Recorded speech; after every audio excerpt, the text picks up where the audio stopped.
pembicaraan Shin Tae-yong dengan saya, beliau tetap akan komit untuk melatih timnas kita.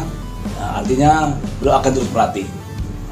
Kita bicara secara kekeluargaan, beliau komitmen akan membangun sepak bola Indonesia dengan federasi, dan beliau sampaikan beliau sayang kepada sepak bola Indonesia, ya alhamdulillah mungkin sama-sama kita satu Asia ya, sehingga nanti pada waktunya antara bulan Juli awal dia akan kembali ke Indonesia.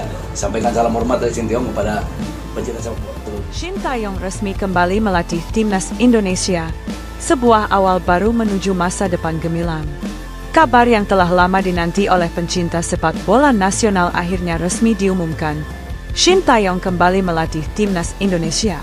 Setelah berbagai spekulasi, negosiasi, dan pertanyaan tentang masa depan pelatih asal Korea Selatan ini, PSSI akhirnya meresmikan perpanjangan kontraknya dalam konferensi pers di Jakarta yang disambut hangat oleh publik dan media. Keputusan ini bukan sekadar kelanjutan kontrak biasa. Kembalinya Shin Tae-yong adalah bentuk kepercayaan terhadap proses panjang pembangunan tim nasional yang ia mulai sejak 2020. Dalam masa 4 tahun tersebut, pelatih berusia 53 tahun ini telah memperlihatkan perubahan besar terhadap gaya bermain, kedisiplinan, serta struktur organisasi dalam tubuh tim nasional Indonesia, mulai dari level U19, U23, hingga senior. Proses negosiasi yang tidak mudah.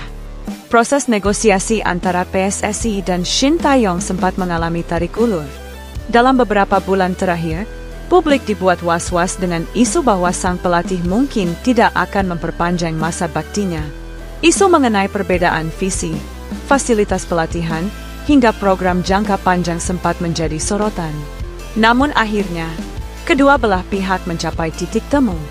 Dalam kontrak barunya, Shin Tae-yong diberikan wewenang lebih besar dalam hal pemilihan pemain, pengembangan sistem pembinaan usia muda, serta dukungan penuh terhadap strategi jangka panjangnya yang dikenal ambisius namun realistis.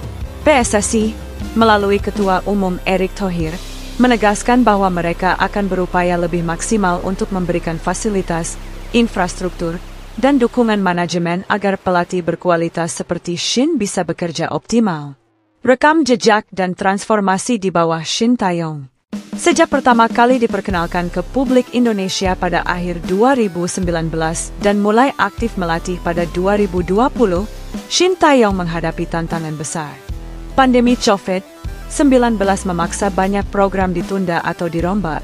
Meski demikian, perlahan tapi pasti, Shin mulai membangun fondasi yang kuat. Ia dikenal sebagai pelatih yang disiplin, fokus pada fisik, dan menuntut kedewasaan taktik dari anak asuhnya. Di bawah arahannya, Timnas Indonesia U23 berhasil meraih medali emas SEA Games 2023 di Kamboja, pencapaian yang terakhir kali diraih Indonesia pada tahun 1991.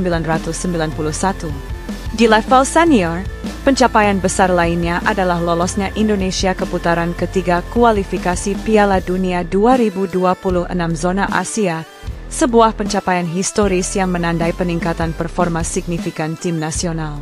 Shin juga dikenal berani memberi kesempatan kepada pemain muda dan talenta diaspora.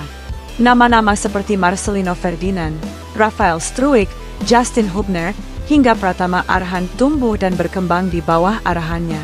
Ia juga memantapkan formasi 4-3-3 dan 3-4-3 yang fleksibel, tergantung lawan dan kondisi lapangan. Dukungan penuh dari publik. Reaksi publik terhadap kabar kembalinya Shin Tae-yong sangat positif. Media sosial dipenuhi komentar dukungan, apresiasi, dan optimisme.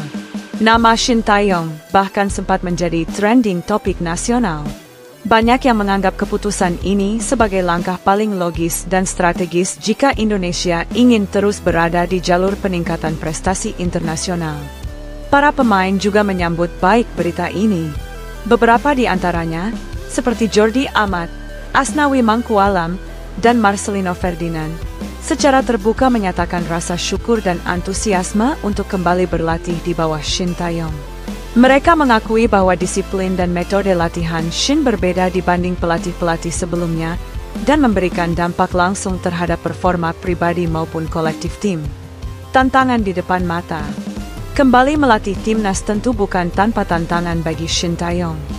Ia harus mempersiapkan tim untuk menghadapi putaran ketiga kualifikasi Piala Dunia 2026 dan Piala Asia 2027. Lawan-lawan yang akan dihadapi Indonesia di babak ketiga kualifikasi nanti akan jauh lebih berat dari tim-tim langganan Piala Dunia seperti Jepang, Korea Selatan, Iran, hingga Arab Saudi.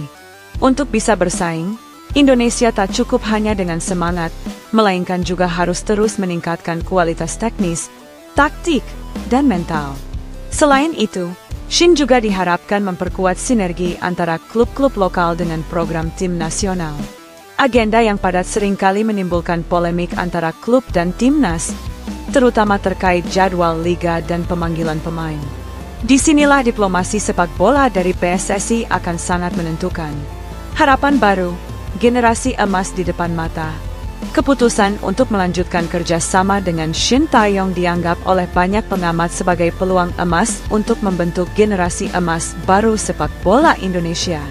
Dengan fondasi yang sudah dibangun dan sistem pembinaan yang perlahan mulai membaik, masa depan sepak bola Indonesia tampak lebih cerah dari sebelumnya.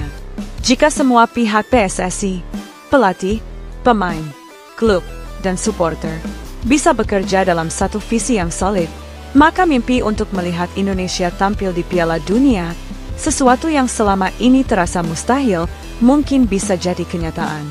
Kata akhir, melanjutkan perjalanan, mewujudkan impian. Kembalinya Shin Tae-yong ke kursi pelatih timnas Indonesia bukan sekadar berita olahraga biasa. Ini adalah simbol kepercayaan terhadap proses, penghargaan terhadap kerja keras, dan harapan untuk masa depan. Dalam dunia sepak bola yang penuh tekanan dan hasil instan, keberanian PSSI mempertahankan pelatih dengan proyek jangka panjang patut diapresiasi. Kini, saatnya melanjutkan perjalanan. Shin Tae-yong dan timnas Indonesia punya misi besar di depan, membawa Garuda terbang lebih tinggi, menjawab keraguan, dan mewujudkan impian berjuta-juta rakyat Indonesia. Semoga ini benar-benar menjadi awal baru menuju prestasi yang lebih besar, bukan sekadar untuk hari ini, tetapi untuk masa depan sepak bola Indonesia yang lebih cerah, profesional, dan membanggakan di panggung internasional. Isu mengenai perbedaan visi, fasilitas pelatihan, hingga program jangka panjang sempat menjadi sorotan. Namun akhirnya, kedua belah pihak mencapai titik temu. Dalam kontrak barunya, Shin Tae-yong diberikan wewenang lebih besar dalam hal pemilihan pemain, pengembangan sistem pembinaan usia muda, serta dukungan penuh terhadap strategi jangka panjangnya yang dikenal ambisius namun realistis.